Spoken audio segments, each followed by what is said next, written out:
Durant un parcours scolaire, fréquentes sont les fois où les homophones ont été abordés. On le sait, ce sont des mots qui se prononcent de la même façon, mais qui s'écrivent différemment. On n'a qu'à penser au A avec ou sans accent, aux multiples façons d'écrire c'est, aux différentes façons d'écrire la terminaison de vers, etc.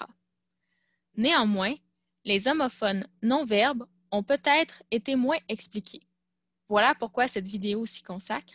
Voyons-les plus en détail. La première chose à faire est de repérer que le mot est un homophone non-verbe. Cela voudrait dire que le contexte au sein duquel le mot est employé pourrait faire changer sa catégorie grammaticale. Par exemple, dans les phrases « je cherche un emploi » et « j'emploie une méthode efficace pour étudier », emploi ne fait pas partie de la même classe de mots. Dans le premier cas, il s'agit d'un nom, comme la présence du déterminant « un » nous le fait remarquer, alors que dans le deuxième cas, il s'agit d'un verbe. Un truc pour le savoir est qu'on pourrait le conjuguer à un autre temps et que la structure de la phrase serait bonne. Une fois qu'on a fait ça, la deuxième étape est de choisir la bonne orthographe en fonction de la catégorie grammaticale.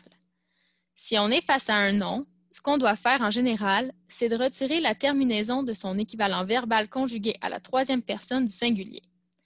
En effet, la plupart du temps, les noms utilisent le radical du verbe comme orthographe, soit la partie du verbe qui ne change pas en fonction de la conjugaison.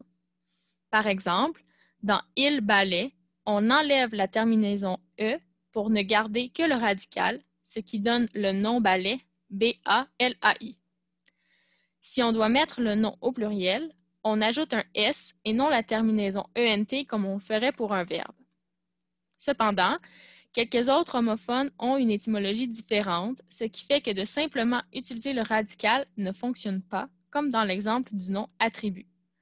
En cas de doute, on peut consulter le dictionnaire. Sinon, si on est devant un verbe, on doit appliquer les bonnes terminaisons selon le groupe auquel le verbe appartient. Est-ce que c'est un verbe du premier groupe, du deuxième groupe ou du troisième groupe?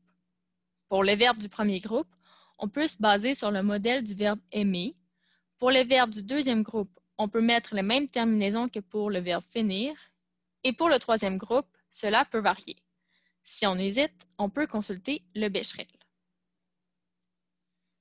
En terminant, voici une liste non exhaustive d'homophones non-verbes qui sont fréquents. Comme on a vu, il y a emploi, balai et attribut, mais il y a aussi appel, calcul, conseil, cours, cri, défi, désir, ennui, entretien, garantie, maintien, pli, renvoi, soutien, test, travail et voix.